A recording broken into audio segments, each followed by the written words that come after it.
presentation. And I will introduce you a little bit, Prue, and maybe ask you a few questions as we as you switch over. But you would have met Prue facilitating one of the last sessions, but probably didn't get a lot of details about Prue's work history. Prue's one of our fantastic safe system active transport professionals within Australia, very active in pushing for better transport outcomes for all road users, but really pushing towards getting streets and roads safe to walk, to cycle, for kids to be able to make those transport choices, or their parents let them make those transport choices to walk and to ride to school and to other areas. And Prue's got a wonderful history of working within local government, and then more recently for her consultancy, Sidelines Traffic, where she leads a lot of projects in active transport engineering, decision-making, a wonderful mix of integrating community feedback into decision-making in some pretty unique ways, which she'll talk to you a little bit about. And yeah, Prue's a wonderful safe system assessor, uses that tool really well to assist governments and even developers make better decisions about infrastructure. And we won't talk too long about that. It's not the purpose of this course to talk about that tool, but Prue has some wonderful stories of how successfully has got raised crossings and other wonderful active transport facilities in using that tool in developments, which traditionally would have been very car dominated. So some wonderful stuff there. But I'm going to hand to Prue. Of course, I'm in the background and I will be monitoring the chat, feeding questions to Prue, jumping in here and there. So please pop your questions into the chat and over to you, Prue. Thank you, Ken. Thanks for that lovely introduction. And yes, I can talk about safe system assessments and how powerful they are for active transport for a long time, probably too long. But yeah, it's a very exciting field. You've pressed record, haven't you, Ken? I have, Good. yes. Onto that. Okay. We have a lot to get through today, everybody. So the first thing we're going to do is we've got a bit of a map here. We're going to do a reflection on what and why in terms of raised crossings. We're going to look at where we are now in our thinking about raised crossings. We'll talk about where raised crossings can be installed in greenfield developments, or where we might think about installing them, where in brownfield developments, on brownfield sites. We'll talk about the rules about where, so there's some quite specific rules there.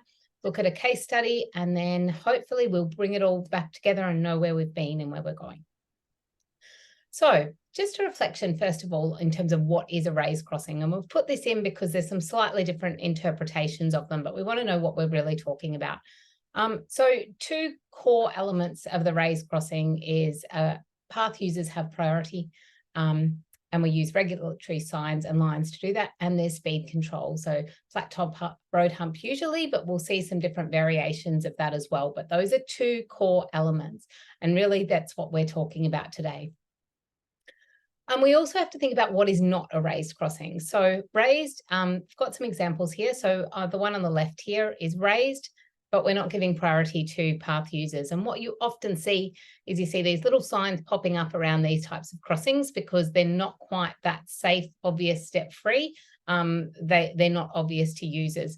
We came across this one on a holiday, and I asked my son, who was probably about 7 at the time, as we're walking along the path, who's got priority here? And he said, we do. And so the line marking, intuitively, it felt like he had right of way, and that's these little signs that you need to stop and look at. So again, an example here, this one's from Central Queensland or North Queensland, fair way up. And again, it doesn't have priority. Tricky situation. The raised platform does make it safer. It slows vehicles down, but it's not putting any onus on the drivers to give way.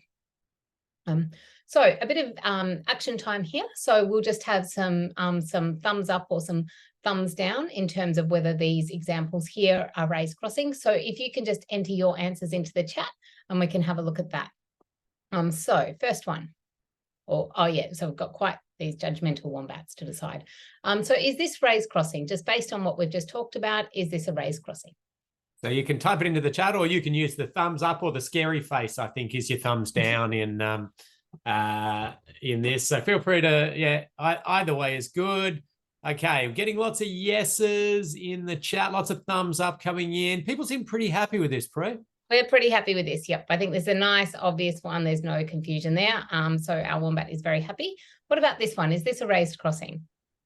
So that's up there on the, oh yes, yep. So just at the back of the where the is that a taxi? No, there's something on top of it. But yep, I can see. It's just here. It's, yeah, I will give you the hint that it is raised, but yeah, we're getting fairly definitive no's. Yeah, judgmental wombat says no. And if we have a look at this little sign, please give way to traffic. So, you know, we've got the supplementary signs popping up to explain it because it's not obvious. What about this one? Oh no, we're seeing There's more nothing. scary faces and no's here. This is actually a driveway at a really large school. So it's, yeah, it's kind of implying that the path users have right of way, which technically they should because it's a driveway, but everything else is constructed to look like a road. It's not raised. It doesn't have any regulatory signs and line marking to give to ask drivers to give way. What about this one?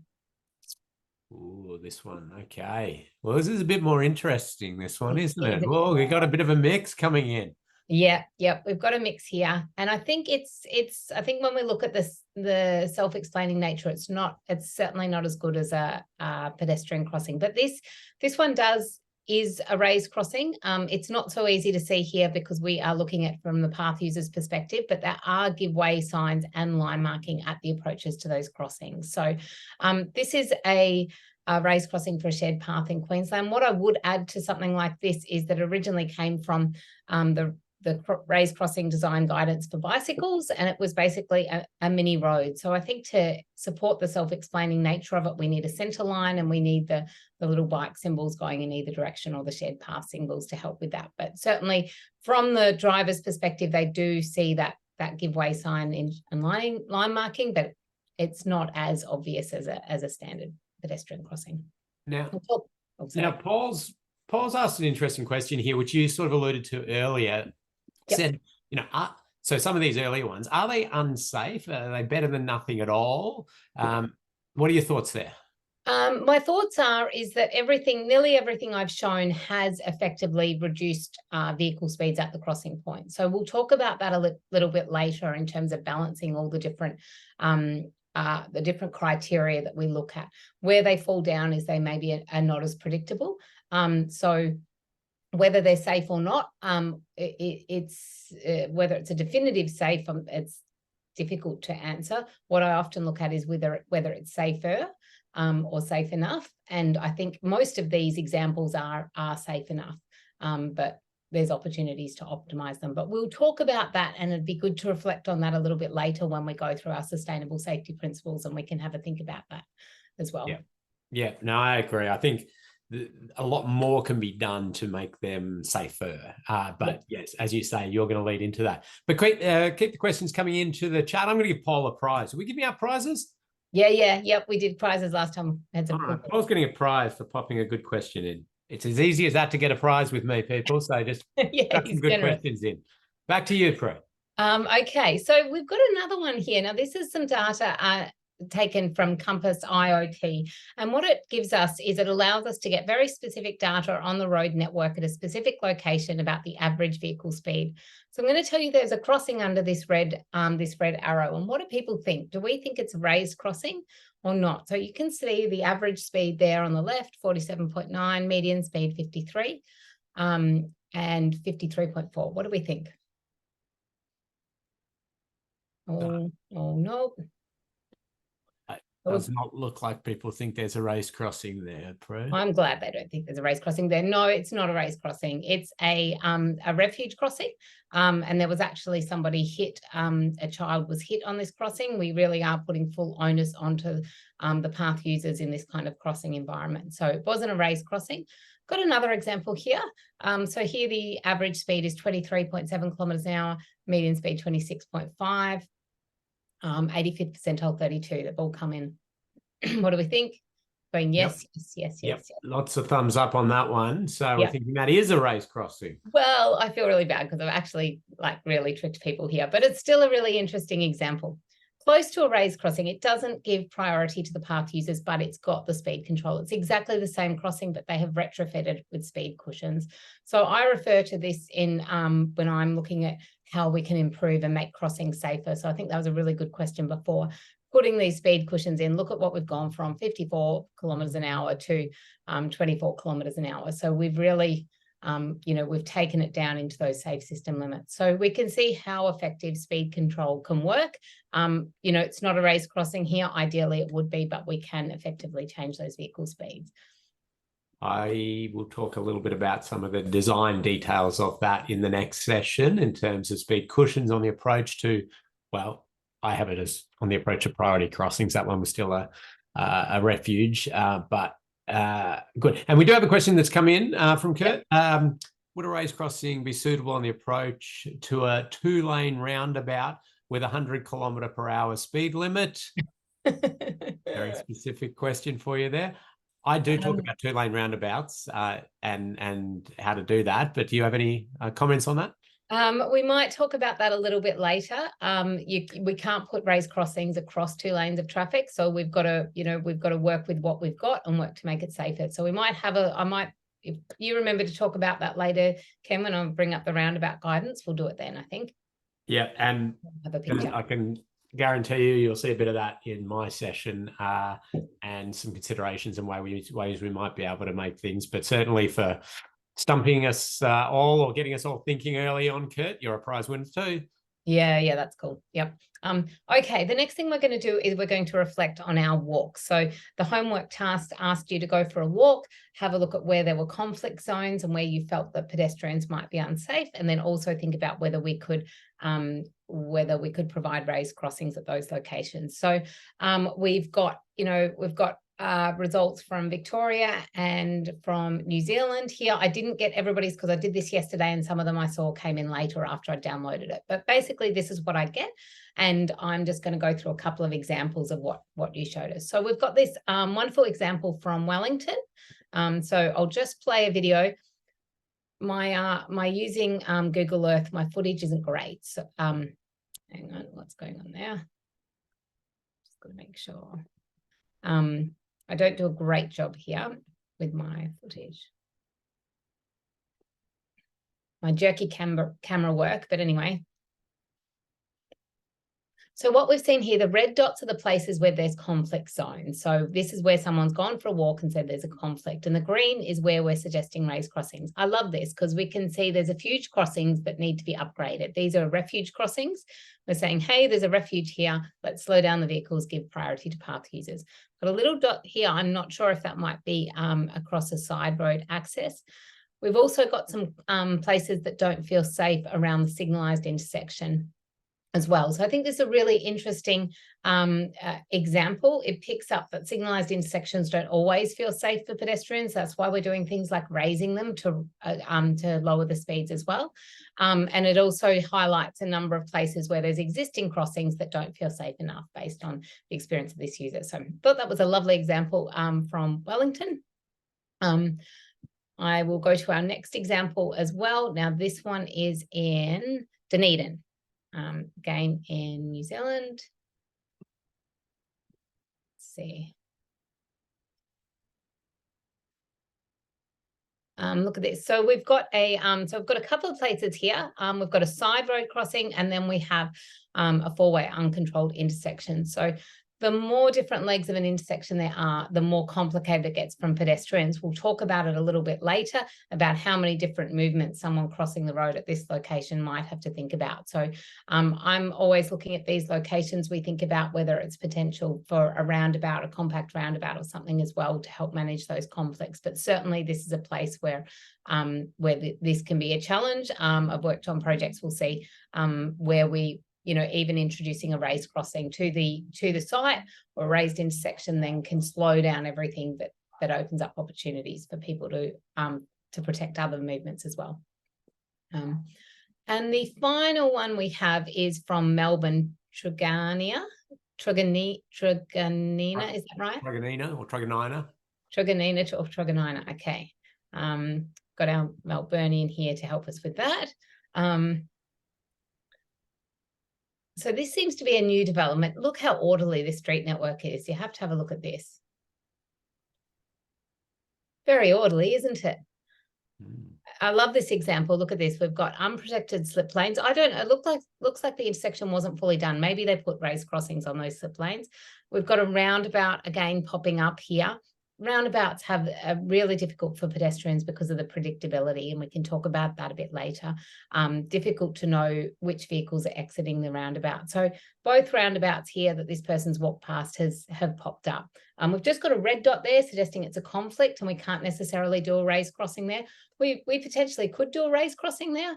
There's guidance about providing a raised crossing with a separated cycling facility as well. So yeah, great pickups again. And I just want to, sorry. Oh, sorry, before you jump on Yep. to that, there are a couple of things that came in. So Hillary was, one of the examples you showed there was Hillary's from Wellington. And hello, Hillary. Good to see your name there. She was talking about bus stops and was a way that she was thinking about that conflict, which I think is quite a nice way to do things. Your thoughts on that, Prue? Oh, I think that's fantastic. I think, Hillary, you're absolutely on the ball there. I spent yesterday talking with someone about we need crossings at bus stops. We need crossing, I can't tell you how many times we said we need crossings at bus stops. So I think you're on the ball there. We will talk about that later. I think, these, for many people, they're reliant on the bus network to get around. An example I had was in Melbourne that for the tram stops, providing crossings, safe crossings to tram stops is an absolute priority. So we need to do the same to bus stops. And yeah, great. I think that's a really great point. And Farhana's popped in a question, which I think we'll get to a little bit later. Would raised crossings with flashing lights be suitable on a 60 km/h arterial road? We'll get to that. Yeah. Put a pin in that one, and we will definitely talk about that sort of that philosophy, I suppose. So I just want to bring up this example because the Truganina example made me think about it earlier. So this is a new roundabout and a new development that reminds me of Truganina. Hopefully I'm pronouncing that right. And this is the roundabouts and how they're currently fitted. Now, this came about through a safe system assessment when we looked at providing for safety for all users, the way that this actually, there were some conflicts and concerns about the bike riders. And when we went back and looked at it, did a safe system assessment, we worked out that it needed raised crossings. So there's lots of roundabouts in this development that get lots of complaints because people can't cross the road safely at them. And this is kind of the new model now. So anyway, that's my mock-up of breaking news. It's very exciting. Yes, the world's most unconfrontational roundabout. We've actually added some beiges and some linens to the whole thing, consistent with the Pelican Waters brand. So, yeah, this kind of stuff is happening. And I think it's so great that when we're building new things like this, that we can build that in from the start. There's no doubt going to be, and there may have already been discussions about warrants and things like that. Well, don't even get into that in a new development. Demand it and make it happen. And that's how you start to get more people walking and more people active and doing so safely. Even the bank guys are well behaved here. It's amazing.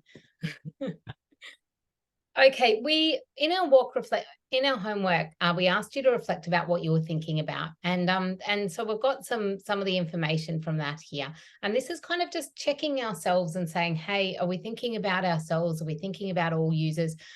We used to have these sessions run differently, and people were more focused on themselves. I think after we have done Bridget's session before this session, now we see that people are thinking more about the whole community. But just really interesting. I think, people are obviously thinking about places where we could raise crossings, improve safety, their own experiences, places that children might have trouble. A lot of people were thinking about places they've noticed other people having problems. Most people were thinking about. What I kind of like is that most people aren't really thinking about types of places that raised crossings are typically installed on. It's something that we are kind of pushing the boundaries in that regard. There's a deficiency of crossings in most networks. So we are looking at the new places where we need raised crossings, not just where we've traditionally put them. And most people weren't trying to avoid putting them on busier roads. The more the busier the road, the more we need as crossing. And if it can be a raised crossing, then it's probably going to be the most cost-effective option. But there is a limit, obviously, to how busy those roads can be. So we'll talk about that later. So just to summarize the homework task. So basically we were asking you to be a survey participant. This is called participatory planning, spatial participatory planning, where you use the maps is how it's referred to. So we're asking your ideas about where there's risk in the network and where there's a need for connection. And we're kind of getting you to do it in a place that you know well as a place that you didn't know well. And we'll talk about the blah, blah example a little bit later. So we're going to move on to where a crossing's needed now, and we're going to talk about greenfield sites.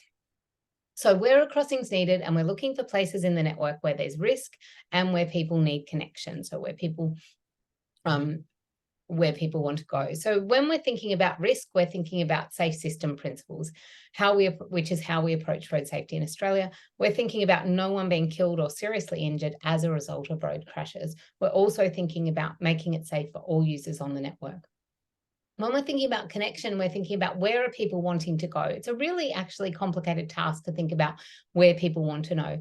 We think about these movement and place principles. We've already heard thinking about things like bus stops, which might have been traditionally overlooked. We're thinking about desire lines, which actually are quite tricky to pick up in an area that you don't know very well. So first of all, we're going to go into risk, and this is where we're going to really think about the safe system principles. These are my examples of risk, I'm sorry. So we've got, I know we have a lot of New Zealanders in this course, so we're using volcanoes, and I'm just thinking redback spiders in Australia, but we've probably got snakes and all sorts of horrible things. So our road safety guiding principles. So taking it back to what Fez was talking about in terms of a safe system assumes that people will make mistakes and they'll continue to make mistakes, and that a mistake shouldn't cost anybody's life or their health.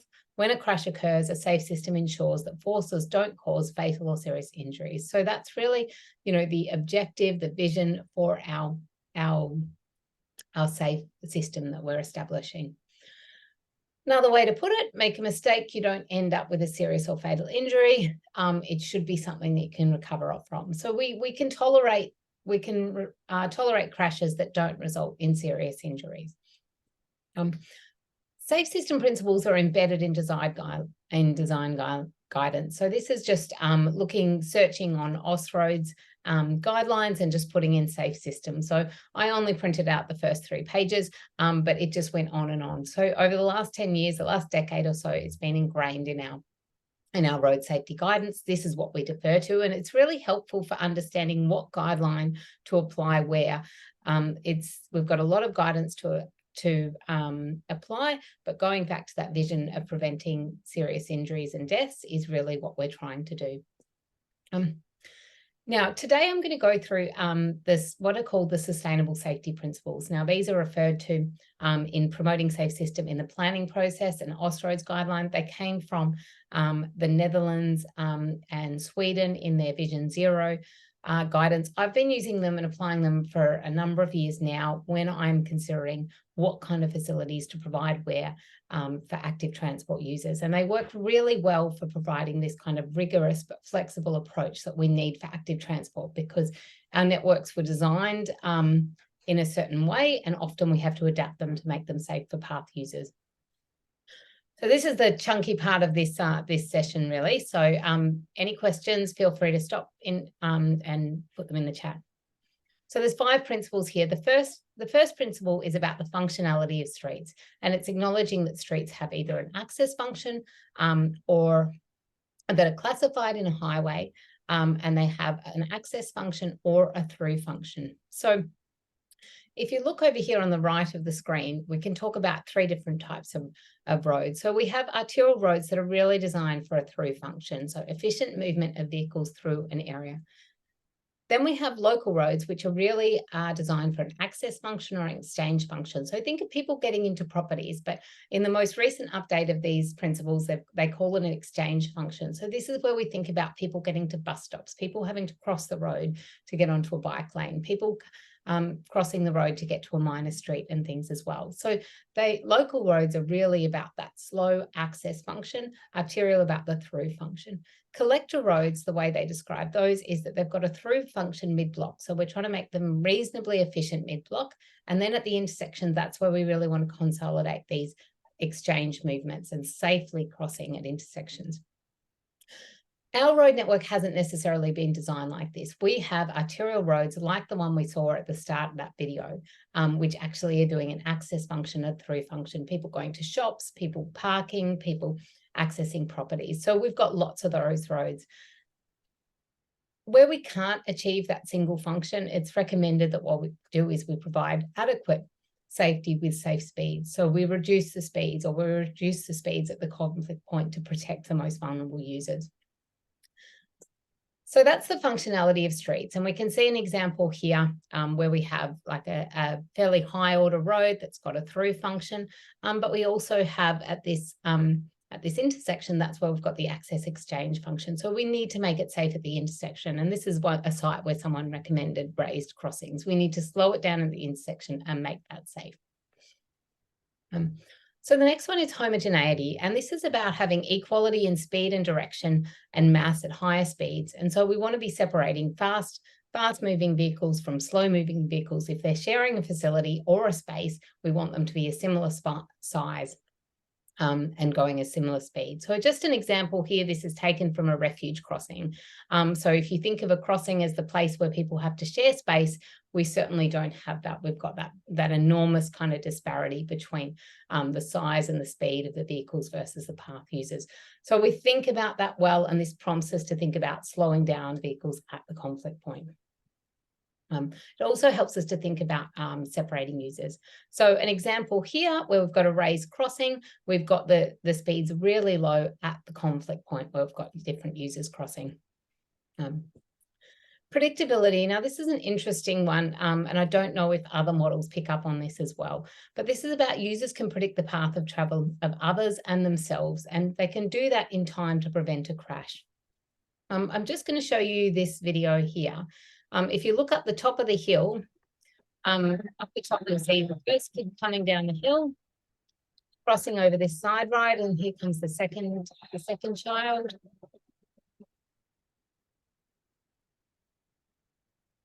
So for those kids, if they can maintain their speed across that side road, then they can get basically all the way to the front gate of the school without pedaling again. Like, there's a fair incentive to do that.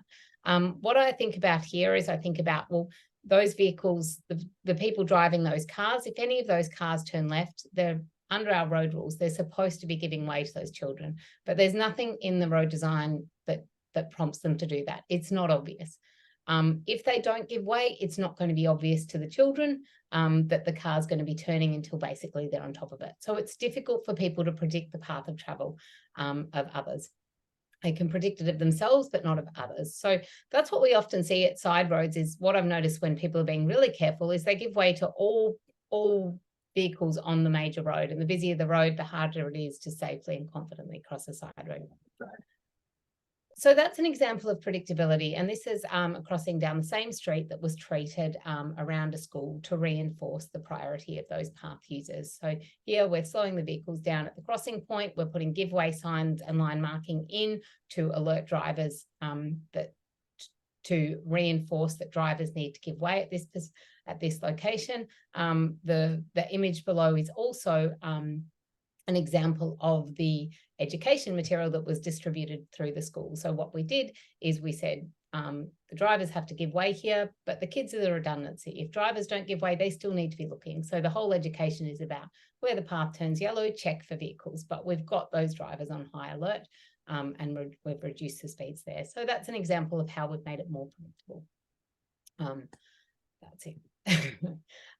State of awareness. I've got a couple of slides about this one because it's a really interesting one for path users as well. So state of awareness acknowledges that people have cognitive limitations, whether that's a driver or a path user.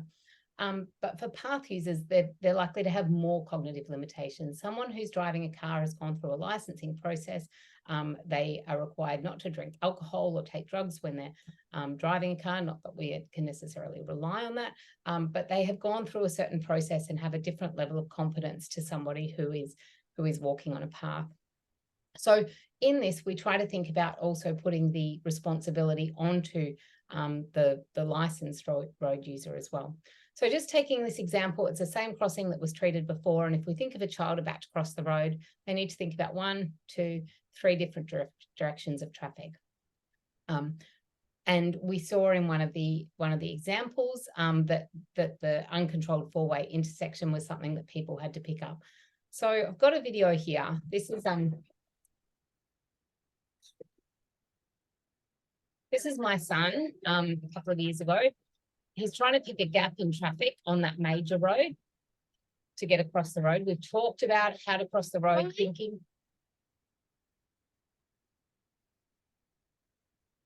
So we've talked about, we've practiced that crossing a number of times, talked about 1, 2, 3 directions he needs to check. And he'd checked the one with the cars coming down the hill, which you would have noticed the sight lines were really bad. So what he was looking for was when the crossing lady actually came out, stopped that whole flow on that road. And that's when he felt like it was safe to cross. So he remembered that. He remembered the right turning vehicles, which is easy to forget. And then he forgot the ones coming out of the side street. And that's when I've gone, Wally, and gone in to save him. So that's an example of 1, 2, 3 directions. And we saw in the homework task 4 directions before. We've got a question, Prue, as you are putting up those lines, and it's one that I'm going to open up for the group to try to answer. Whether in New Zealand those rules of priority change in terms of vehicles turning into a side road and pedestrians crossing. I certainly know it in Australia quite well. I did a decent sized study on that, and it continues to be a point of debate as to whether to treat these or not treat these, and if that's causing a bigger picture issue or not. I mean, at a site-specific thing, it's very clear when you've got a crossing like that, as you've got on screen, as to who has priority and how it all flows. But yeah, if anybody knows for New Zealand what the specific rules are, we'd be interested in that. Yeah, definitely. And we need to go back and check with Bridget on that one as well. We might check with Bridget too if we don't have a definitive here. Yeah, I'm getting a few saying that they don't think that anybody crossing would have priority in New Zealand. So that's a bit of a difference there, and we've got a fair few who are supporting that. Okay, interesting. Yeah. Right, back to you, Prue. Even actually, to a degree, gives more reason to give that priority, doesn't it? Yeah. Yeah, and I agree, Ken, it is site specific. So this is the outcome there. This is the school cross in the middle, and then these side roads have now been treated here as well. So that's how it's been made more predictable at that crossing point. I will go on, and this is what it looks like here. The other thing in terms of that state of awareness, that what we want to do is we don't want to be overloading drivers. So these crossings are designed to be a vehicle length back from the road carriageway, so that drivers can separate their decision making about giving way to the path users and then giving way to the traffic. So having that storage block in between is what we do there. Wake the drivers up and slow them down at the conflict point, as Bridget was talking about. Now, this is really complicated to explain, so I'm working on it. But I think it's a really important point when we're thinking about who we are going to give priority to at crossings. So I'm just going to try to simply present the visual looming effect for pedestrians and particularly children. So if you just look on the left of the screen here, basically they had a study where they had children standing next to the road, and they got to ask them, look now, would you cross the road? And they did that when the cars were at various distances away from them. Yes, yes, yes, until they said no. And on the right, what you can see here is a graph of the results. And basically, it shows that when the vehicle speeds were going 50 kilometers an hour here, generally people had, let me see, buffer distance. Oh no, I put the wrong things here. Seconds, meters, that's right. So they had generally a much longer buffer or a much longer time buffer or distance buffer to the vehicles.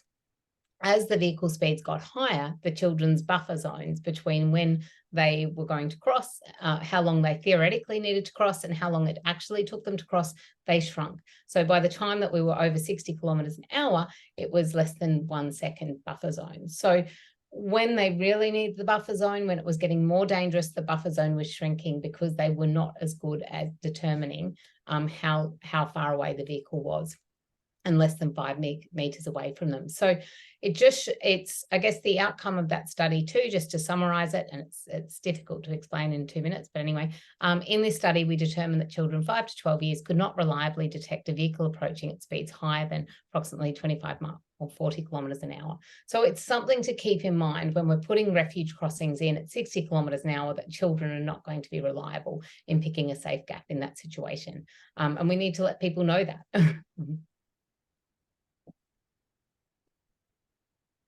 Let me see. There we go. So our final criteria, we have gone through the functionality, homogeneity, predictability, state of awareness, and then finally, and I think of this is if everything goes wrong and a crash does occur, we want to make sure that it's not going to result in a serious injury or fatality. So this is when we look to our fatality curves, our curves that do the probability of a serious injury of a fatality. If a vehicle hits a walker at 20 kilometers an hour, there's a 10% chance of serious injury. If they hit a walker at 50 kilometers an hour, it goes up to something like 90% chance of a serious injury. So this is where we are really trying to reduce those vehicle speeds at the crossing point. And you can see how just between those 2 points, it just plummets. So pedestrians, the most vulnerable on the network, getting those, achieving those critical impact speeds to reduce the likelihood of serious injury or death. That's why we're raising these crossings.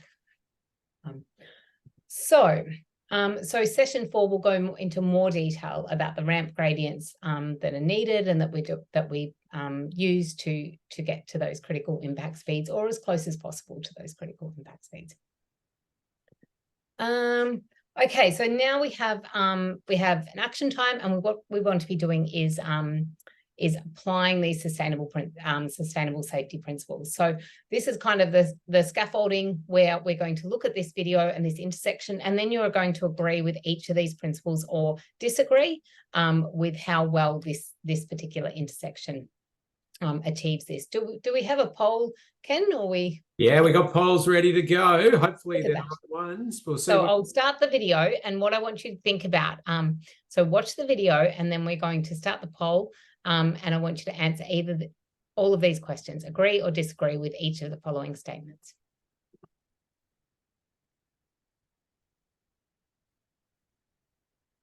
So this is a roundabout, and then this is a roundabout. Yep.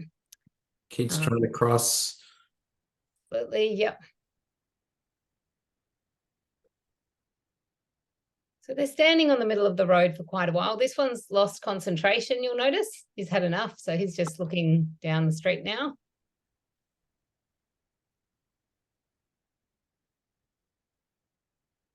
So we're thinking about, does the intersection provide a clear or through or access function for all users? And what we're trying to think about is, has it really been designed well to thinking about the needs of all users? You want me to launch it? Yep. Let's launch the poll. Okay, and off we go. I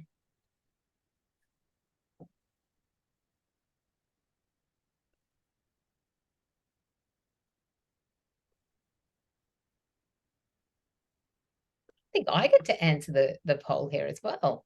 Is that right? Yeah. Oh, wow. Okay. Good. Oh, no, it says I can't vote.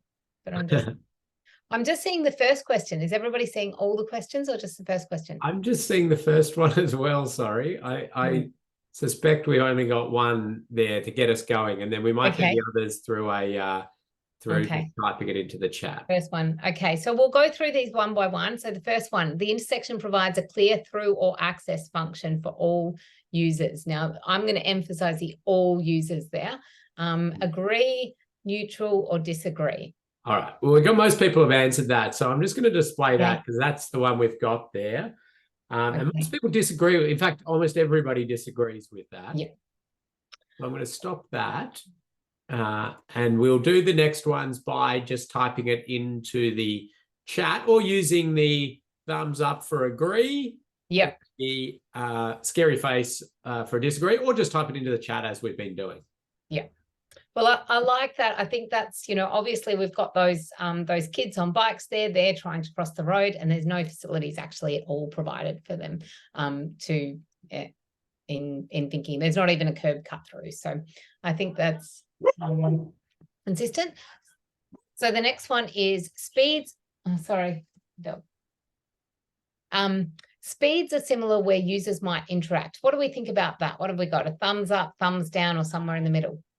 Speeds are similar where users might interact. Feel free to do a thumbs up if you agree with that, or thumbs down if you disagree, or sorry, scary face, or just type it in the chat as we're seeing lots of people do. So seeing a lot of disagree with that, a lot of scary faces. Yep.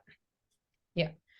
So it's probably not too bad for vehicles here, though the deflection on this roundabout is not good, but for path users, there's a huge disparity between the speed that vehicles are coming through and between their speeds. So, yep, I agree with what people are saying there. It's easy to predict the path of other users. What do you think about that? And think about from the perspective of these kids crossing the road.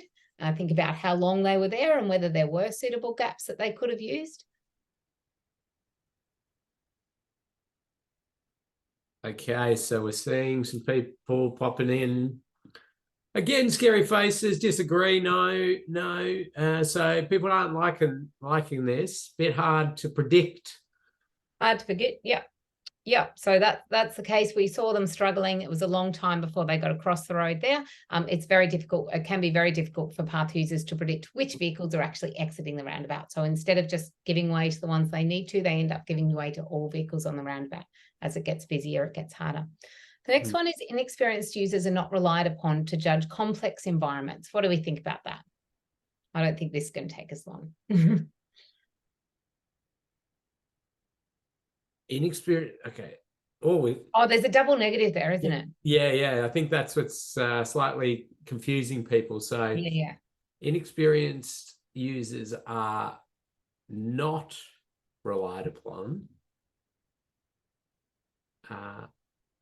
Yes. So we're saying no, we are relying on them. So okay, I think we know what we mean. Okay. I think everybody's on the same principles that an inexperienced user is going to struggle here. And double negative statements are a bad idea when you're using polls as well, I would say. Yeah. Crashes are not likely to cause serious injuries. So what do we think about that? We agree with that or disagree? Disagree. So we've got disagreements with that. Yeah. So okay, the next hasn't performed too well there, Prue. No. And I would certainly, as a regular user of this roundabout, I would agree. And I think we've, this roundabout has not gone very well. But the good news is we have another example. So I'd like now we're going to watch this video, and I want to hear people's thoughts on this one.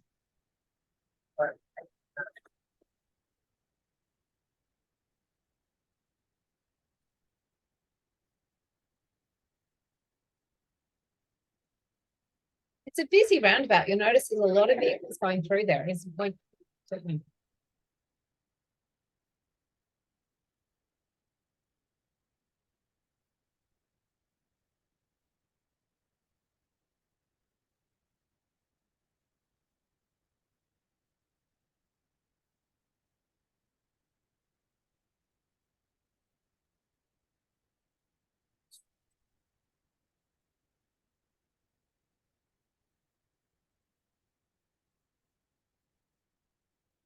Okay, I'm just gonna skip that. So we have the same questions, and we better do this bit quickly. So Intersection provides a clear through or access function for all users. What do you think?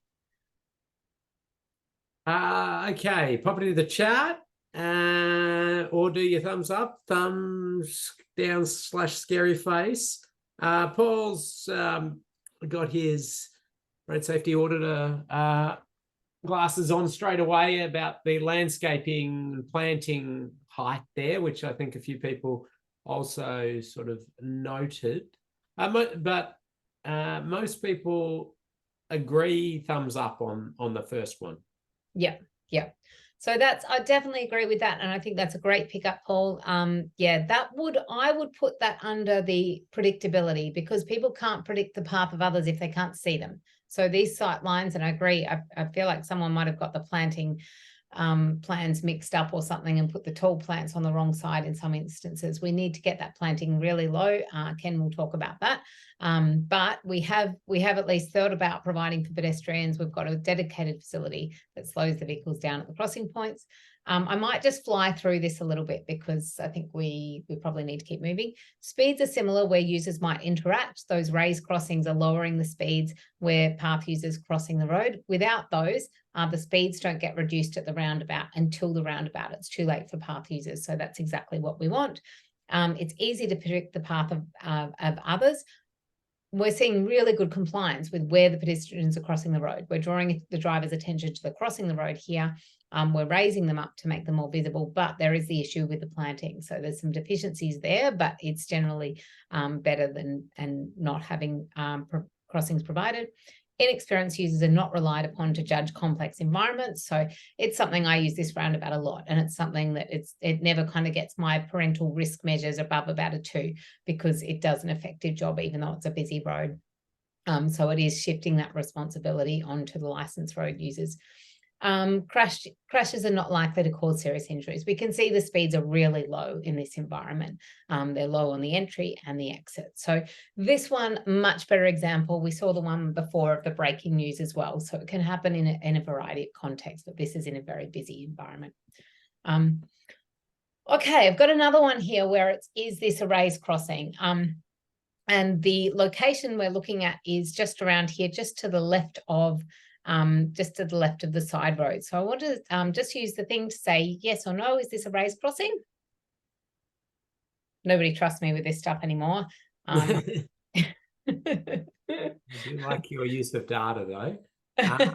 As you're doing that, and Chris Harris has got his hand up. Just wondering if that's... Oh, no, it's gone now. So no, this is the other side of that. This was a zebra crossing. And this is a project I actually worked on to recommend the raised crossing, putting speed cushions in to retrofit it. We actually got this from a community survey that they were comfortable with the zebra crossing, but they wanted to have some of those little bumps on the road either side to slow the vehicles down. So when you look at the community and get feedback from the community, I think they're quite good at these safe system principles. But yeah, this was a way that we conceptualized and talked about retrofitting it to provide. So just to clarify on that, Prue, the data you've got there of braking and non-braking is when there was no speed cushions there? That's right. Yep. And you've got there the mock-up of what they could do. That's right. Yes. Yeah. So it's just a mock-up. Yeah. And even looking at, I think also what we want to do is we minimizing these interventions on the road based on that other case study, whether we need the crossings on both sides of the road or not. I think that's, open to consideration. It might be an option to just put them on the approaches and then monitor the speeds, and if they need further reduction, do it from there. But a good example, because there's already lighting provided at this facility, it's a very cheap kind of retrofit to bring in the safety standards. Why not a raised platform where they're overland pro? It's really money. It's about trying to make, when we investigated this area, a whole lot of deficiencies in the network. We could spend millions of dollars for fixing up this section of the network. This basically, we could achieve a similar outcome, kind of 90% there with, a tenth of the cost. So that was the reason. Yeah, and I delve into that a little bit more in next session, but spoiler alert, cost, buses, drainage. They're your reasons why you'd go to cushions. All right, let's keep going. Just another example here. So we're asking if this is a raised crossing. So I should have described before, the green dots are non-braking vehicles and the brown dots are great braking vehicles. So what we see in the previous one was a lot of green dots. So I'll just keep going fairly quickly here. But this is an example of where we've got a raised crossing and what that looks like in the data as well. So we see the efficacy of these treatments here in that kind of data. Right. Okay. So we have gone through the safety principles. We've got two things for where we're providing in greenfield, where we're looking at where we need to improve the safety, where the network's not just going to naturally provide enough safety for path users. And then we need to look at where they need connection. And we're going to use the Miro board in a few slides. So Ken, can you get the link to the Miro board in the chat, please? I'm not sure I can. Sorry. I have that. Have you got it up and running? Oh, there it is. Somebody's popped it in for me. Oh, look at that. I'm going to find out who that is and give them a prize too. It's the username, Moody2Z. Okay, I love that. Thanks, everyone. Where are crossings needed in a safe system? So we're going to look at this connection issue. We're going to look at movement in place. Well, we're just going to go into this quite briefly. And what I'm mainly going to focus on is these desire lines and also some of the bus stop stuff. So where is connection needed? Can anyone tell me where this map? This is a Strava heat map. So it shows, people might be familiar with it. It's usually used by people who are running or cycling or doing sporting activities to track how far they're going and how fast they're going and things. So mostly we get sports users, but can anyone guess where this map is from?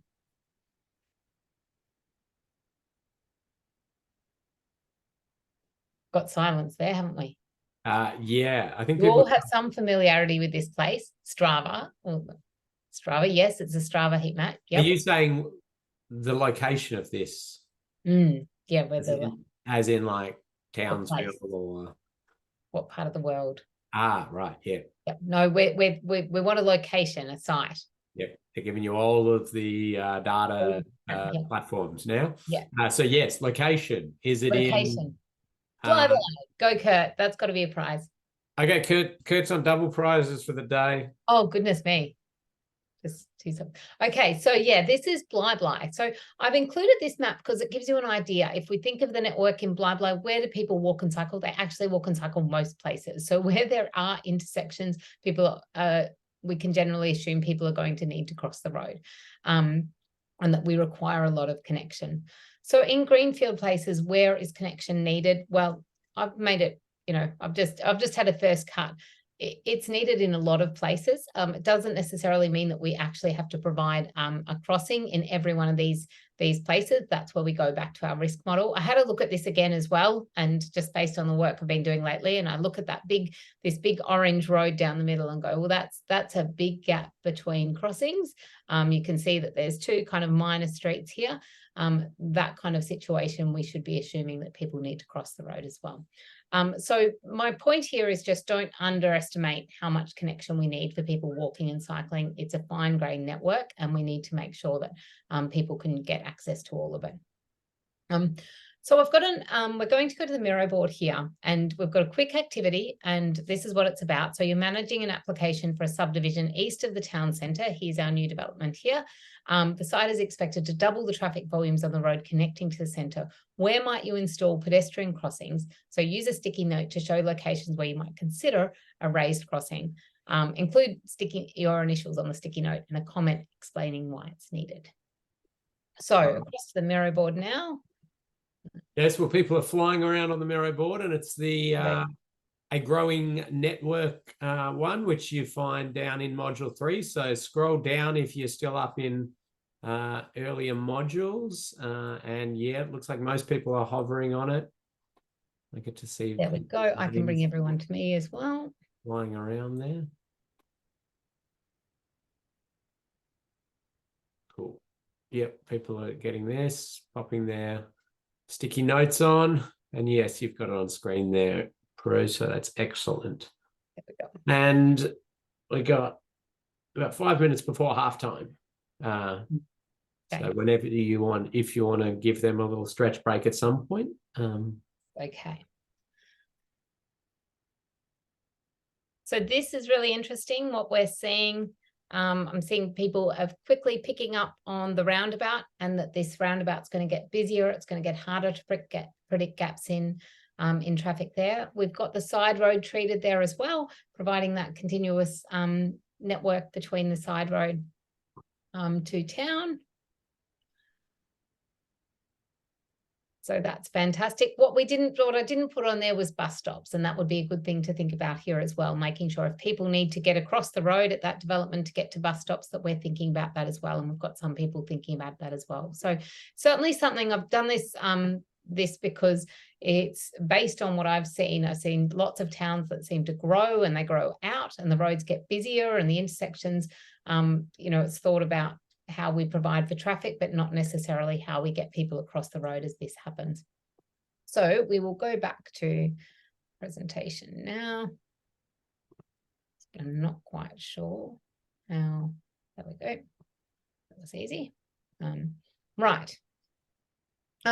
So a good example here, this is just outside a school. They actually removed the school crossing and expected kids to come up to the signalised crossing. And yeah, we need quite a lot of connection in these towns, expecting people to go walk another 150 metres up the road to get to a crossing when there's a subdivision on the other side of the road is probably not going to be realistic. So this is what can happen when we don't provide enough connection. We end up with people crossing at uncontrolled crossings. So just to summarise, when we're thinking about in greenfield sites, we're thinking about servicing all the needs we have to. We want to get it right the first time. We want to make sure we're treating risk where people want to cross the road and providing high quality treatments. We're not being scarce about, we're not using having to manage a limited budget with that. So how are we going? Oh, that's almost perfect. We've got 3 minutes. So we'll have a 5-minute break, Ken. Let's do a 5-minute break. I'm going to pause the recording.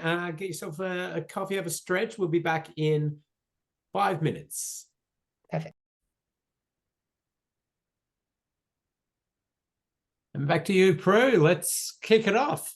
Okay, now we get to the interesting stuff. We get to brownfield sites. So where are crossings needed in brownfield sites? And just to clarify there, what do you mean by a brownfield site? A brownfield site, I mean an existing area where we've already got an established network, everything's built and constructed, and where should we be putting our crossings? So what we changed the problem slightly, the description slightly here to say where are crossings most needed in brownfield sites. So in this situation, the network is constructed. It is highly deficient in crossings and pedestrian facilities, and we have a limited budget to improve it. So we want to be making sure that we are using our budget to put crossings where they're most needed. So we're still going to be looking at our safe system principles. We're still going to be looking at where there's risk and where there's connection. But in this instance, we are also going to be considering where they are feasible. So this is where we bring in our flying pig as well, because we don't want to be identifying projects that we can't do anything about and investing all our efforts there. Yes, it's useful to flag it so we can avoid doing that in future. And if there's some major opportunity in future, we can fix it. But we want to be able to fix what we can as well. So there we go. So feasibility and flying pigs. And then we're going to go straight to MUTCD and regulatory control systems. So I feel quite proud of that kind of transition from flying pigs to regulatory control systems and talking about Australian standards. So that's what we're going to do now. So we talked about at the start how we've got different regulatory control systems that we can use to establish priority on a crossing. So when I'm talking about this, it's about how what signage and line marking we use to establish priority and establish that there's a crossing here. So under Australian Standard 1742.10, we have the pedestrian crossing or the zebra crossing line marking, which also has pedestrian crossing signs. So that's probably the most conventional way that we establish priority. The other option is that we have a shared path where we use giveaway signage, giveaway line marking, and here we defer to the Australian Standard 17.9, which is the standard for cyclists. Some of the rules about where we can install crossings. So no more than one lane of moving traffic in any one direction. So that's one of the rules that's established in the Australian Standard. Speed limits on approach, the maximum speed limits can be 50 kilometres an hour. The 85th percentile speed needs to be less than 60 kilometres an hour, not on an arterial. 85th percentile speeds on slip lanes, there's no speed limit in that situation. So just to summarise that, so multi-lane roads, we can't put raised crossings on. If it's 60 kilometres an hour, we can't put a raised crossing on it, and we can if it's 50 kilometres an hour. In Queensland, they've and most states and jurisdictions publish updates to things like the Australian Standard and Austroads to say, hey, we are going to do it slightly differently. So in Queensland, they've actually updated the guidance around roundabouts to provide specific conditions for putting raised crossings on roundabouts. So and so what has happened in Queensland is that we've adopted similar standards that apply to slip lanes for roundabouts. And that's because if you think about it, it's kind of a similar treatment in terms of that left out managing that conflict. So there's no restriction on the speed limit, but the 85th percentile speed at that crossing point needs to be no more than 60 kilometres an hour. Just a clarification on the aspects of the Australian Standard. It's for a priority crossing, not specifically the raised part. Oh yes, correct? Yeah.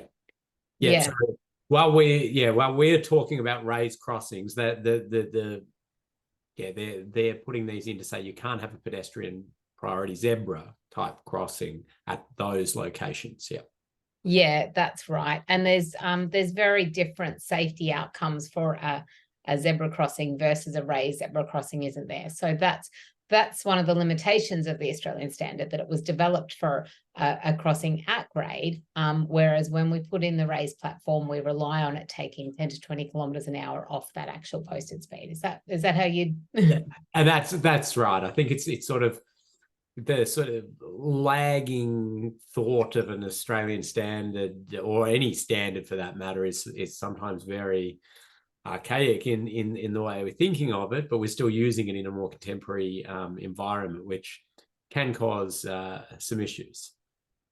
And it's good to see in places like where some jurisdictions do update this standard, then it can be updated, it can be implemented, it can be tested, and it kind of provides that model then that can be applied in other places as well. So I think I was involved in developing this guidance, and the carefulness in understanding how it could apply to different environments, and provide that's equivalent or higher level of safety. That's what we were thinking about. So so this now, it can be, this can be done in higher speed environments, but still maintaining that 60 kilometres an hour at the crossing point. When you put the raised crossing in, it's going to bring that 60 down, and it's going to be closer to 40, hopefully. And normally they're not 50.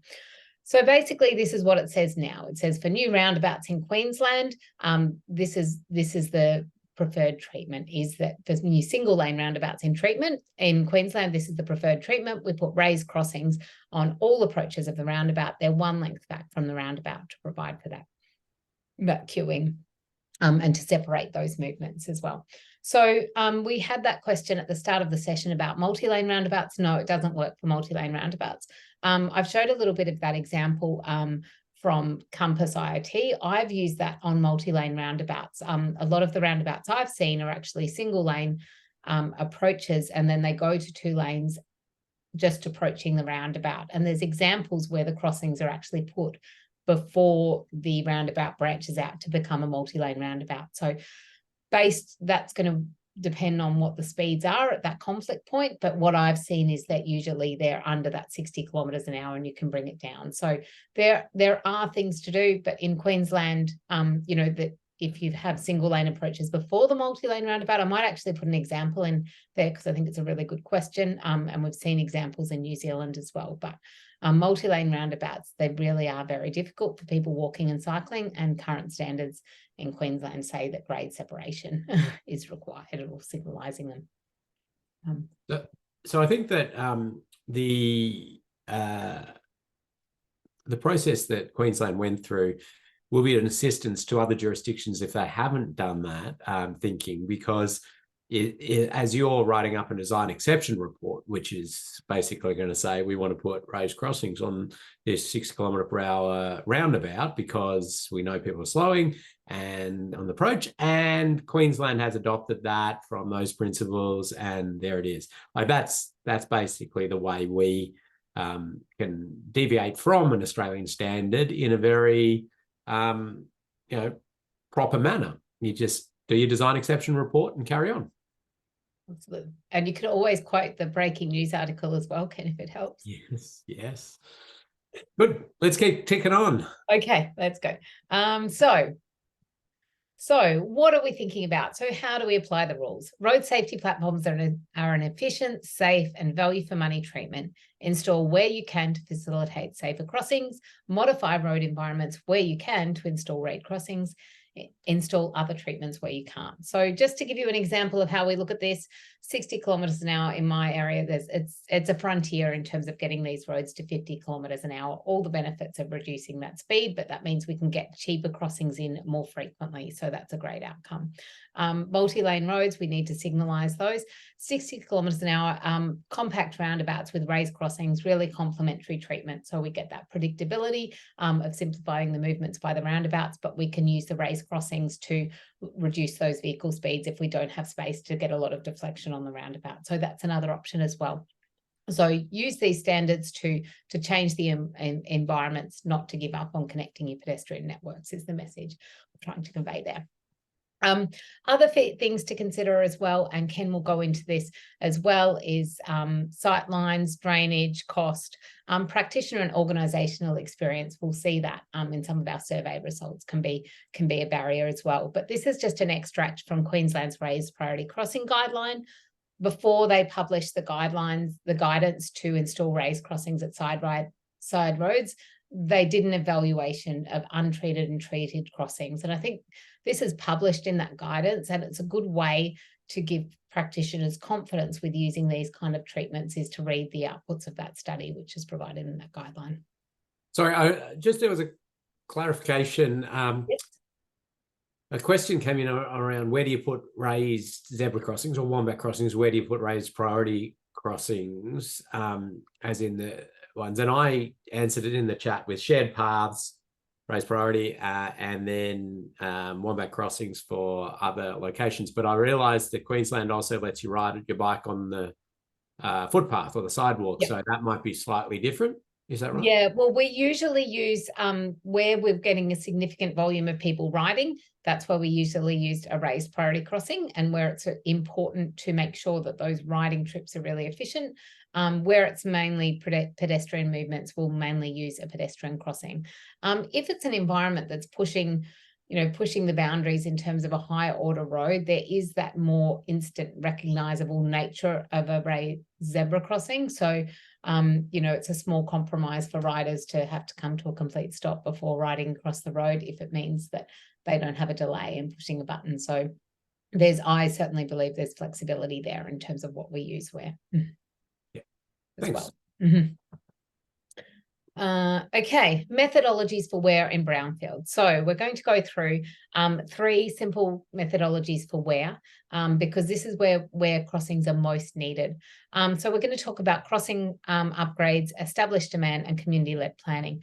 And just before I go on, there's a lot in pedestrian guidelines about achieving pedestrian desire lines, but it's actually, there's not a lot of information about saying where is a pedestrian desire line. Sometimes it's really obvious and easy. You can go out to the place for 5 minutes and go, oh, hey, there it is. Sometimes the network's, really clear and coherent. So you can say, this is what we need to do. But other times it's not. And if you don't know where the desire lines are, you're not going to know where to focus your investment. So that's what we want to understand.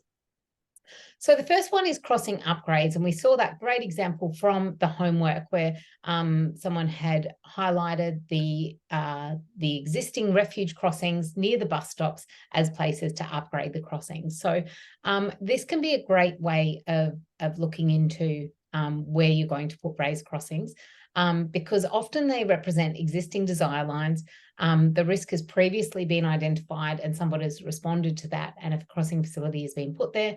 Often the sight lines have already been considered, and there's existing lighting. So upgrading the facilities in those kind of environments, that can be a good way. Now, I've got in the corner here of the 3 considerations in terms of risk, connection, and feasibility, and putting crossings in on these areas do a pretty good job of looking at where there's risk, where there's connection, and it's most likely it's going to be feasible in that kind of situation. So you can be off to a good start. Roundabout crossings. Again, this is a great place. Often we know there's a lot of risk because of that unpredictability. It's often a really important part of the network because it's a crossroads and there's all sorts of exchange functions going on with people wanting to cross both side roads and the major road. So that can be a good place for connection, risk, and also the feasibility, because it allows us or enables us to put these crossings in higher speed environments where it can be really tricky to get crossings in. So yeah, I'm often thinking about, yes, can we upgrade the roundabouts? I've worked on several networks where, looking at the priority, it's like, well, that roundabout is the intersection of all different walking and cycling routes. If we fix that, then we can get people into those minor street networks where they might feel more comfortable. So when we're talking about crossing upgrades, refuge crossings and roundabouts are a great start. Where there's established demand, and these can be really obvious kind of attractors that we build our cycling networks around. So we hear lots about town centres. There's a pretty big focus on schools, but often I find that they're missed amongst a focus for placemaking and things in town centres. So these will be places that are particularly obvious. So this is a rural town where there's between the park and the main street, obviously a lot of people crossing the road there. Example of a side road just next to a school. So when we've engaged with schools, it turns up again and again that these side roads near the schools are really congested at that pick-up drop-off time, and that this is a place that people don't feel safe. So thinking about where there's that established demand, site observations can confirm demand. Areas where people are really mobile, you can do a systematic approach where you look at, okay, where are the schools, where are the town centres, and where are things like bus stops as well. When it comes to public transport, there's also, you can get some data to support including crossings in those locations. So public transport patronage data, how many people and who are using them. Some of our most vulnerable people in our community rely on public transport because they can't drive motor cars. So making sure we have that access to public transport. We can look at before and after data to see, is there latent demand for use of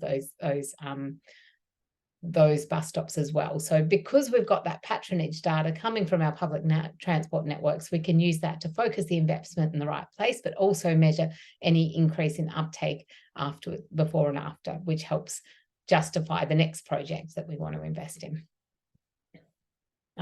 So that's looking at where there's risk, where there's feasibility, where we don't necessarily know that it's going to be feasible. Often it's tricky in those situations, but does a good job of looking at where we definitely have connection needs. And then the final approach that we're going to talk through in more detail is community-led planning, or this kind of participatory spatial planning, as it's more formally known, I now know. So what we're looking here is we're looking at tapping into community knowledge. We want to look at where are the severance points in the networks? Where do people not feel safe? Where is there latent demand for people to cross the road? What are the priorities in the area? And we want to be using these existing communication channels in the community to tap into all this. So we need to find communities of interest that we can talk to, that they can get the information out to their members and people that they've got walking around the communities. And so what we're trying to tap into here is both where there's risk, because these people will tell us where they actually feel unsafe, and where they need connection. That's what we're going to talk about now. So this is also under the road safety model, the Australian road safety strategy. It's broadening out to look at a community approach. So not just looking at individual functions and interpersonal and organizational, but also looking at a community approach and a system and a public policy approach, so that we're thinking at all those different levels. So by engaging communities on this issue, we're actually getting them thinking about how we can make their community safer, which is consistent with that. So a few principles about this kind of approach. So community-led planning principles. So planning should be proactive. It's before a crash occurs and before a project is actually commencing. So we're looking at tapping into that community knowledge to say, what projects are we going to build? It acknowledges that local people are experts on where neighbourhoods need connections. It's going to be very difficult for us to understand someone's neighbourhood, which they are living in every day. They've got needs and daily activities that they're trying to get to. They're going to know that in a lot of detail. Collective community input creates a data set to focus investment. So if we get enough people responding to our surveys and questionnaires, we have a data set that it can inform us, and we can say, hey, this is the areas that are the most important. Planning is around existing and emerging communities of interest. So they need to be very specific and small. If we try to do too big an area, then we're not going to get that data set that tells us where most people want something or where the greatest need is. So this is where it can be really effective if we're concentrating on something like a school or a regional town, to where it's a fairly focused area. Communities need expert support, agency champions, and funding to support their plans and legitimise their needs. So often what we'll find is that people are very clear about what they need, but just one person in the community isn't able to make a difference. If they are brought together, that information's brought together and they're supported, then we can plan around that. I think we've got some questions there. Should I? Hang on. Sorry, I'm on mute. So sorry, keep going, because we're okay. clarifying some things on okay. very specific stuff. Okay, cool. Okay. So there's 4 steps in this community-led planning process. The first one is finding the barriers in the network. The next one is defining and prioritizing what the risks are, what the problems are. The next one is scoping and planning solutions, so understanding how that we can resolve those. And then the 4th step is designing and building. So what happens here in this example is we've got our community, in this instance, a school, and it comes from the project being influenced by a parent, carer, or community input. And as the project goes through, it then gets handed over more towards the engineering input. So the community is saying where the problems are and what they feel bad about. And then the engineers are starting to come in and the planners are starting to come in to say, hey, what are the most important problems in this area? How do we plan to address them? How can we engineer our solutions to address these issues? So finding barriers in communities. So this is an example of some survey results from a survey that was undertaken around a school. So we asked people where are safer crossings needed. And in response to that, we had about 80 responses to this survey. These are basically the responses. So what have we got? 1, 2, 3. About 10 different places where we really have significant barriers in the network. So I find it really interesting. We give the people the option of putting up to 10 marks on the map about where the problems are. And we get a very consolidated kind of list of going, these are our top 10 problems. So it's easy to focus our investment and our planning on looking into that. So the types of things that they have identified is this side road crossing, across here, this zebra crossing, and this is the one we looked at before with very specific information about we like the zebra, but we want the speeds to be lower, so we want some of those speed cushion things, or we want it on a platform. The existing refuge. So a number of studies, I think nearly every study I've done has highlighted problems with existing refuge crossings, that people don't feel safe at them. And if we go back and we look at those 5 criteria and we think about, hey, are we placing the onus on the inexperienced road user? Yes, we are. This is a 60 km/h zone. So if something goes wrong, is it likely to be a fatal or serious injury? Yes, it is. So it doesn't meet our sustainable safety criteria, and it doesn't pass what I call the parent test here as well. So we're seeing these 2 things line up, and I don't think it's unexpected that they line up, because people have a pretty good inherent measure of safety when they are gauge of safety when they're walking and cycling. So these are the kind of things that they've picked up. Other things as well, roundabouts, they pop up in most surveys. This is another cut through or a median here as well. So understanding the barriers and what doesn't work well. So going to the community and asking people, how do you feel about different types of crossings, can help us inform inform our decision making about crossings. Now, we've obviously got our safe system principles to say, hey, this is not safe. But in the past, when I've worked, that hasn't been enough for me to convince agencies that we need to upgrade crossings.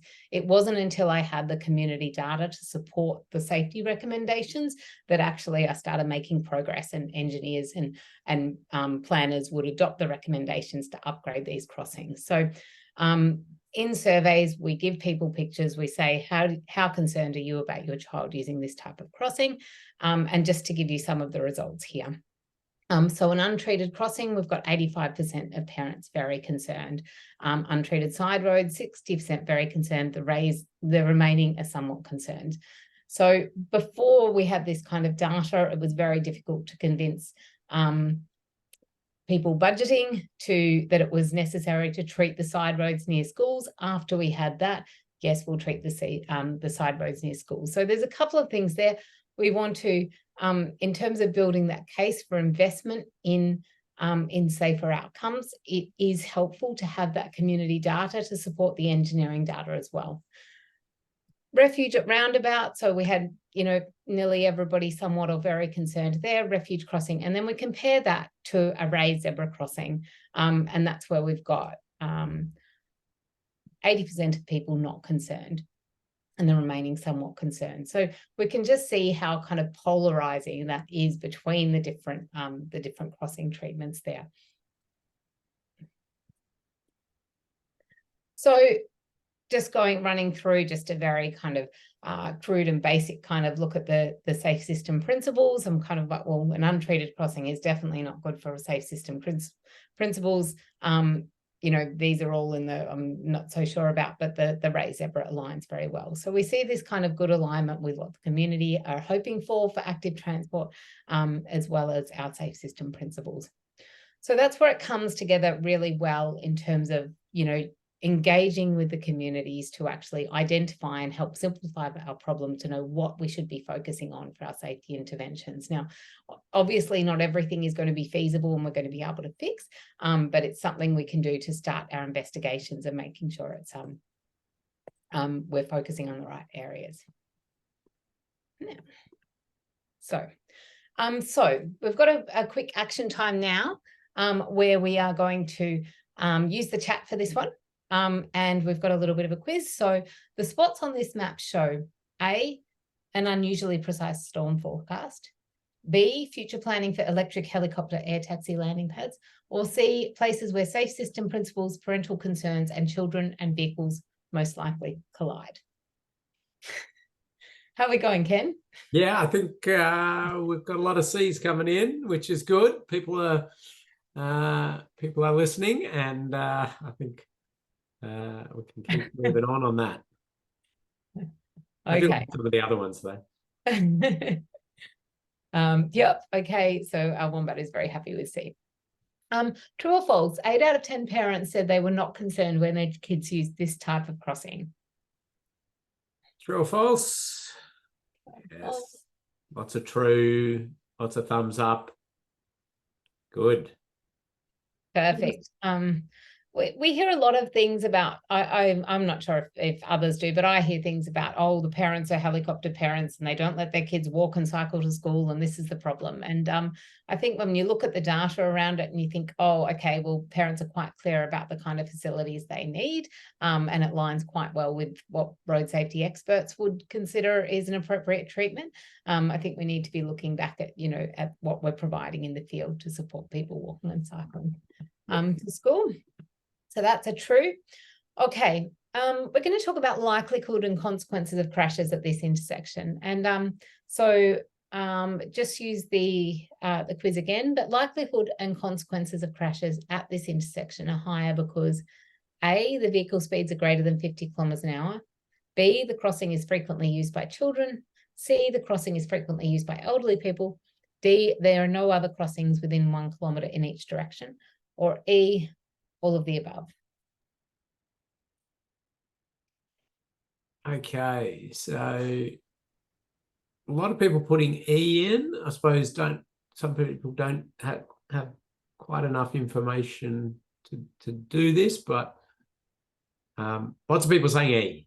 Yeah. So all of these things, I think what we're just thinking about in this question is thinking about the context of the crossing as well as what's actually happening at the site. But all of these issues could impact the likelihood and consequences at this site. So is worth taking into consideration.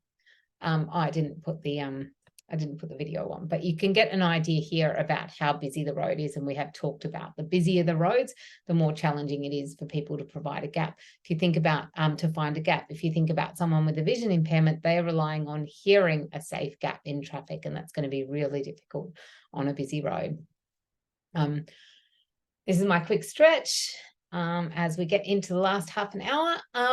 Okay, so we are going to now talk about our case study that we did in our homework with Bye-Bye. Now, I've had a look through the questions, the responses to the survey, and there was some great pieces of information that were put in there. I like it when people are saying, I don't have enough information to answer this question. I think, yes, you're completely right. I'm asking you to say where are crossings needed in a town you've never been to, and that's great.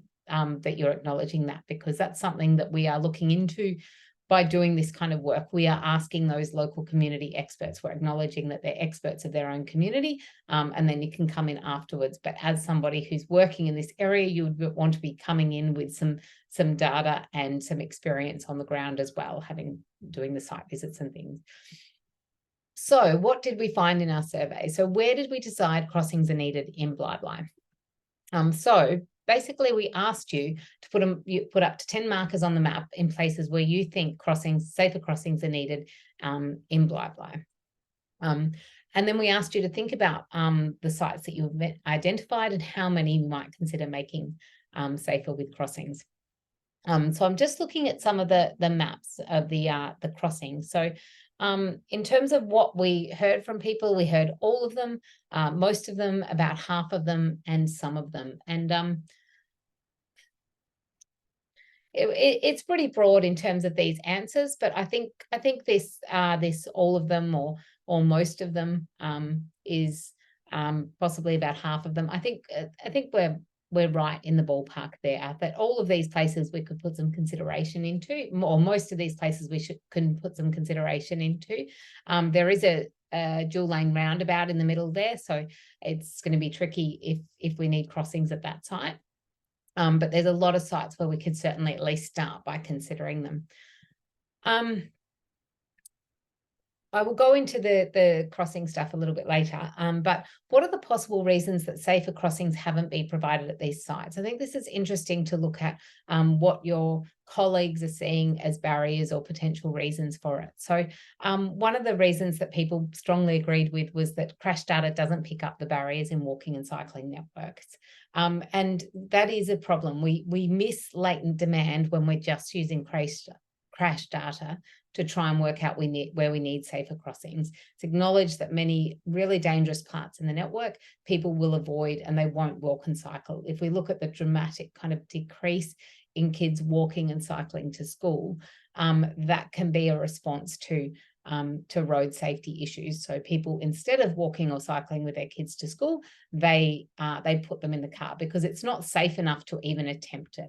And if you think about a pedestrian crash, and particularly one involving a school child, there's not many of those crashes that aren't likely to be serious or fatal. We are really working in that range of any crash with a motor vehicle is likely to be a serious crash. So it is a real issue in planning for walking, that people are likely going to choose other modes or not make trips. We talked about with Bridget the other day if it can't be done safely.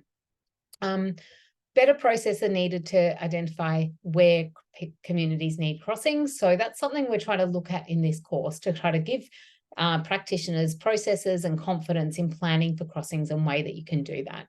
Because otherwise you just end up with a snowstorm map of going, we need crossings everywhere, and it's very difficult to justify a budget for that. It's not easy to justify investment in crossings on technical grounds alone. So most people kind of agreed with that. And that's certainly my experience. When I did try to justify it on technical grounds, we'd put in a lot of footpaths, but not many crossings. So these things as well. I'll just have a look at that as well. I've got a question here, and I've got two different maps here because this is a community that we've surveyed, and I've also got practitioners to respond to a survey as well. So I want you to use the chat to say which map is the one that was done by practitioners and which one was done by communities. So we've got a similar amount of responses from the community and the practitioners. So just let me know if the left one, if you think that's the practitioner map or if it's the community map. So we're talking about the one on the left here. Is that the practitioner or is it the community? Yeah, while people have a think about that, there was a question about that double lane roundabout again, and what could be done. As Prue mentioned earlier, I mean, grade separation is your answer. If you've that like absolutely determined it's a traffic priority road and a pedestrian priority road, you really have to go under or over and separate those modes. Now, the practicalities of that in a lot of locations and the cost means that people sort of shy away from it, at which point you can start to signalise your roundabout. You can, as I'll show next week, you can do some internal splitter island arrangements, which are a bit messy and have lots of land challenges and design challenges. But then you may be looking at points there where the intersection form isn't correct and you want to go to a raised signalized intersection or the like. But yeah, it's a bit complex. I'll talk a little bit about it next module. But lots of people saying, oh, no, we've got a bit of... It's interesting, isn't it? Well, we need to give a prize to Supin. Yep. I think because Supin has said right is the practitioners, and Supin's actually right here. So what's going on here? This is really interesting. So what we're seeing is that the graph on the left, the chart on the left shows much more precise kind of identification of where are crossings needed. So you've got to think about, these are people who go to this place, often on a daily basis. These are people who use the bus stops. These are people who are walking and cycling and they know where they want to do. So they've actually really simplified the problem for us. They've identified probably 15 sites. These sites, having worked with the town on other problems too, even though we just surveyed the school, these are most of the sites for the entire town. When we've gone back and talked to other parts of the community as well, they've also said we need access to these bus stops. We need to be able to cross the road here. So the practitioners don't have that day-to-day experience. So they're going to be looking at all the different crossings and thinking this all needs to be fixed. So they don't have the knowledge to simplify the problem. What's really interesting too is that 2-lane roundabout is right in the middle. You can see it's been flagged on the practitioner map here. We've only got 1 or 2 dots from all of the community members about that roundabout.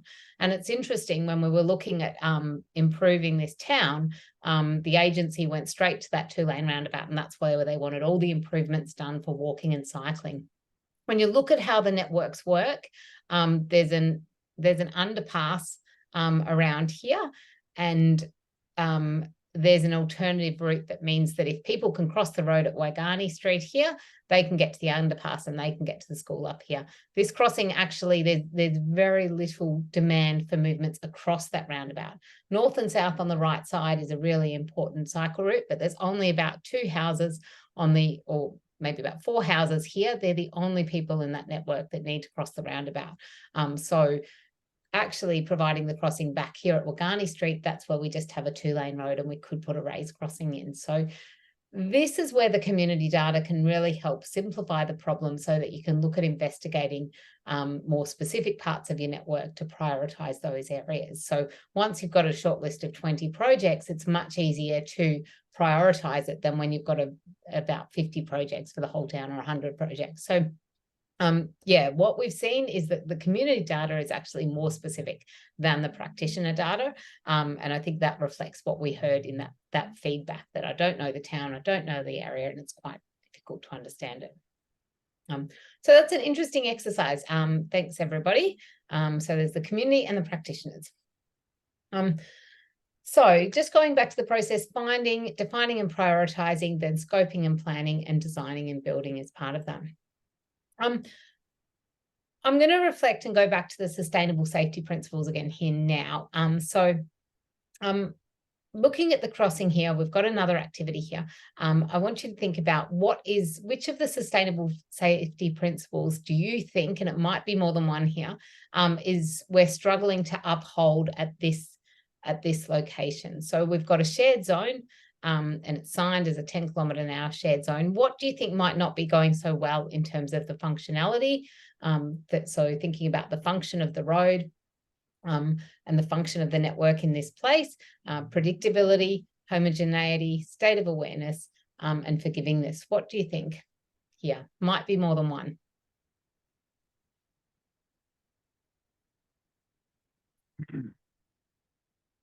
Okay, so looking for, you can just use A, B, C, Yep. D, and E if you want, or multiple ones, as Prue said. So some people are popping in some of the specific concerns they've got with this location. Mostly, eh? Yeah, so the function of the road, we've got a fairly high order road here. It's probably a collector, or it could even be an arterial. It has quite an important function in the road network. So providing a shared zone to across a high order road with lots of traffic volumes, that's going to be a real challenge. Shared zones is something that in a lower order, where you've got low volumes of streets and you don't have that higher function road, it might be easier to balance that pedestrian and through traffic need. But in this situation, it's going to be really challenging. So something that's stronger, more defined, like a raised crossing or a number of raised crossings, is going to probably add the weight to providing that priority. So yeah, we can see that there's a lot of effort that has been gone into, trying to boost to the give way to pedestrians, shared zone, vehicles must give way and things. So that's struggling. So I think the function, the road function, and also the path network function, we're in a main street where we've got lots of crossing movements to facilitate, they're clashing here as well. I think that's struggling. What have we got? B, predictability. It is going to be difficult to predict because there's so much happening in this area. We've got cars coming out. We've got difficulties with sight lines, people stepping out behind parked cars. That's not going to be easy as well. So it's probably struggling with predictability. Homogeneity, we're aiming for 10 kilometers an hour. My experience is we often get to about 30. If we're aiming for 10, we often get it to about there. So we've certainly brought it down, but it's not perfect for something that doesn't have that predictability. Like if the predictability is really low with people stepping out behind parked cars, then we need to have that predictability nice. We need to have the speeds really low. State of awareness, we are trying to share that, but it's going to be difficult with all those different movements going on as well. And forgivingness. So yeah, the forgivingness, we don't have a lot of ease, and I'd probably agree there. It is fairly, it's probably a fairly forgiving environment, but the other ones, it's not going so well on. So that's a good reflection, everyone, because we covered that a little bit earlier, but it's good to reflect back on how those principles work. This is what I do when I look at environments, is take them apart using these principles to understand, hey, where's it performing well and where's it not performing, and why is that? So I find it quite useful to use those for that purpose. And there was a specific question on that one as to whether that was parking. There were vehicles parked on the previous slide, or whether that was multi-lane or just chaos. Or just chaos. Yeah. It's no, they are parked vehicles, but I'd support the chaos and the parking. There's a lot going on, and this is where predictability makes it really difficult. Okay, so can raised crossings be installed on bus routes? This is something I'm asking people to reflect on. Yes or no? Yes. Ken, this is something you're going to consider tomorrow, isn't it? Yeah, I am. I'm going to talk a bit about the actual designs and heights and ramp grades and the like on Thursday. Yeah. So I'll go into that in more detail. Yep. So yes, my job to highlight that providing safe crossings on bus routes is really important. I think Bridget and I have kind of gone through that in terms of providing access for everyone, and then Ken will go through in more detail how that can be done. The next one. So yep, our happy one back there. Okay, I've got a video here, and I want you to have a think about how. Let me see. So I'm not sure if we have a poll. Do we have a poll for this one, Ken? Just the one question again, I think, The one question? unfortunately. So we'll do it via the. Oh, hang on. Yeah, only the first one. Only So the first we'll do it via the chat again, if that's all right. That's fine. It allows us to go through it in more detail. So this crossing is on a 60-kilometre-an-hour road. It connects to schools, bus stops, and residents to the town centre. Complaints have been received about the crossing and others along the street. Use the poll to describe how you feel about the following treatments to treat this problem. So you don't have a lot of information in this situation, but what we're just asking you to do is saying preferred, maybe, or if I have to. So think of like, is it worth exploring? If this can work, do I want to do this? Maybe, does that mean I have to explore it? And if I maybe I would maybe do that, and only if I have to as a last resort. So I'll just play. I don't think I've got the video here. And just to clarify here, are we at a roundabout or a T intersection or a crossroad or? I should have zoomed out tonight. This is actually adjacent to, it's a refuge crossing adjacent to a 4-way intersection. So that's a great question, Ken. So just to the right of the screen, that's where there's actually a side road there, and there's a side road behind the photographer as well. Right. And they're just passively controlled, just giveaway signs or something. Yes, yeah, just giveaway signs. Yep. So it's uncontrolled at the moment. So signalized pedestrian crossing, what do we think? Preferred, maybe, or if I have to? All right. Let's see. Signalized pedestrian crossing.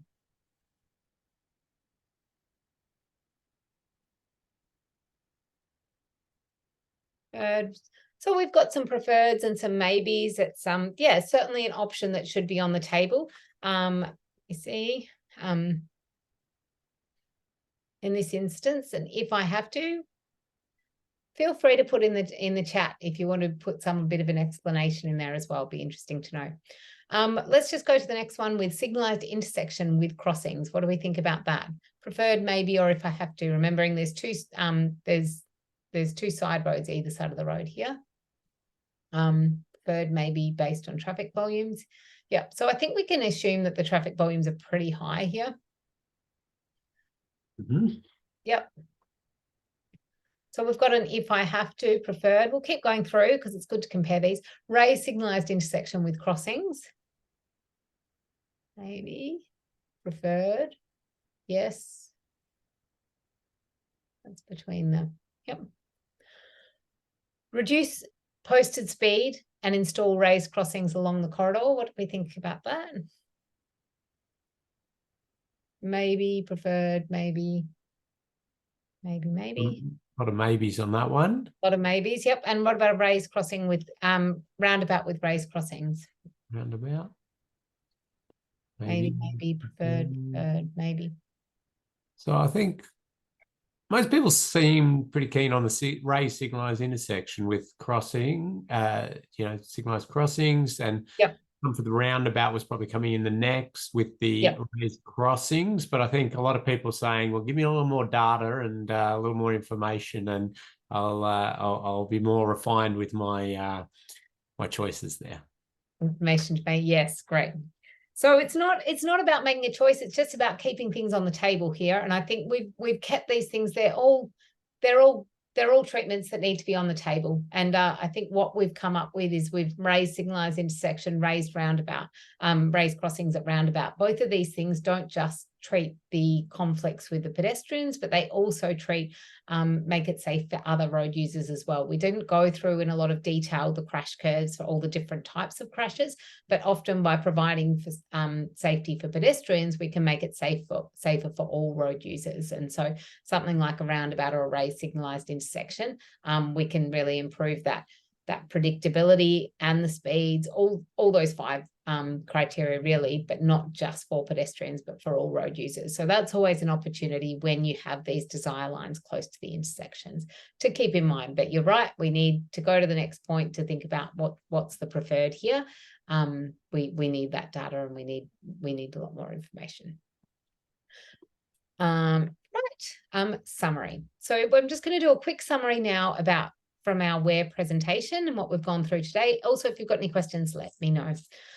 So just reflecting on what and why. So we talked about at the start how we have raised crossings that give priority to path users, and they reduce speeds at the conflict points. We saw some examples of how we use we use cushions or raised platforms to reduce those speeds, so it can be in two different ways. And we saw the different approaches for raised crossings, which is the zebra crossing line marking, and also the give way signs and line marking. Where are we now? That's what we talked about, the different people and things that we were considering when we were planning for crossings, and reflecting on, were we just thinking about where our own experiences in the network, or all users, as we talked about with Bridget in the second session. We talked about greenfield sites and how we need to have raised crossings in many locations often to create that cohesive network. So thinking about where people need where there is risk in the network, and where people need connection. We talked about the prioritization methods for prioritizing installation of crossings in brownfield sites, and that's where that spatial data that's provided by the community can really support us to focus in on areas that we know that there's demand. We can also do specific things like engage with people with disabilities to make sure that we are providing a network that supports their needs. So that's another area of kind of focused engagement. And in Australia, under the Disability Discrimination Act, we need to maintain people's access to public transport and to education and to services and things like that as well. So we can use that public participation to focus our investment to meet the needs of people who are actually out there in the network. And what we saw is in that kind of practitioner study versus the community study is that the community actually is quite good at simplifying those problems for us. When we talked about the rules about where, we said there's quite strict guidance and quite specific guidance about where we can install raised crossings, but that doesn't necessarily mean that we don't consider them in those places. It means we might have to change our road networks to accommodate these treatments, because they are cheaper, they're cost effective, and they're very good at improving safety for these users. So looking at things like roundabouts, reducing speed limits and changing environments so we can support these. If there are opportunities to remove a traffic lane, we can use that to support the crossings. Our Bly case study is quite interesting, where we've actually become a practitioner, and we become someone who's seeing the data on the other side. And it's always really interesting when you get this information on the other side to say, hey, what's it coming out with? But yeah, as this evolves, I keep adding more data with our new class cohorts, and the practitioner graph picture is starting to kind of blur now when everything's starting to join up and things. So it's quite interesting seeing the difference. And that is it. Oh, look at that. I had all these things that would show these pictures, which I didn't press. Anyway, so that brings us, I think we've got about 5 minutes if there's any questions at the end of the session. Yeah, pop your questions in to the chat. I'm just going to give you a little preview of what we're going to cover in the next session. So, are you seeing my screen? No, you're seeing the wrong screen though. Yeah. I'm trying to share screens here. Here we go. That's the one, I think. That looks a bit more like what we're talking about.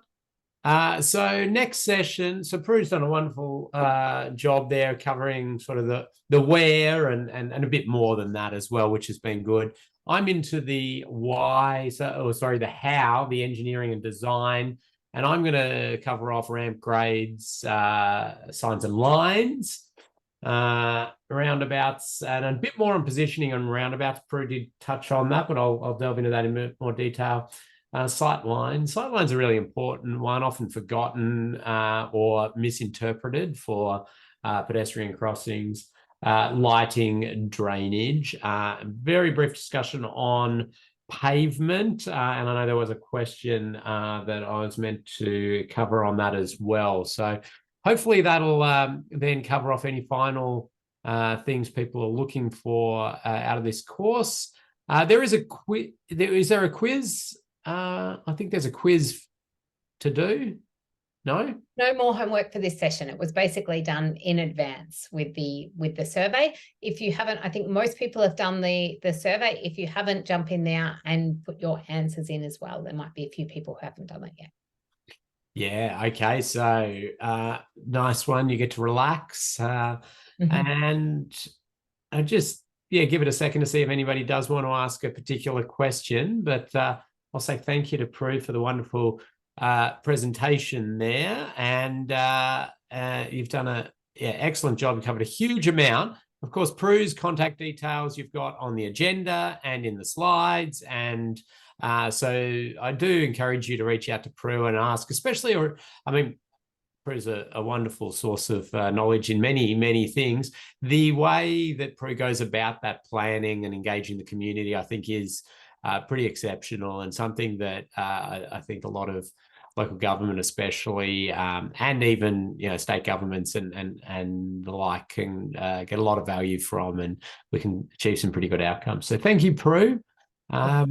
I should have said there's actually, I know I've gone through an awful lot, and it's pretty easy to kind of lose the structure of that. There is a cheat sheet in the resources that goes through this, the 5 sustainable safety criteria, and some of the key components of the session. So that's my kind of overview of trying to bring it all together, and also just that prompting. If you are out on site and you want to be kind of interrogating what's going well or not well in a site, it's got that sustainable safety criteria in the questions to prompt you to think about it, like we did today.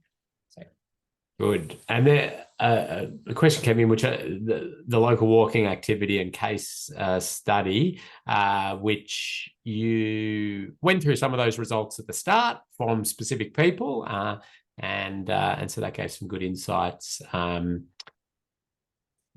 Zach might have been away for that one. So okay. So if you look at session 1, that's where the link to the homework is, in session 1 to that case study and homework. So you can do that by accessing it from there. Great. Well, thank you. Thank you, Ken. Okay, and thanks everyone, and we look forward to seeing you at the next session. Bye.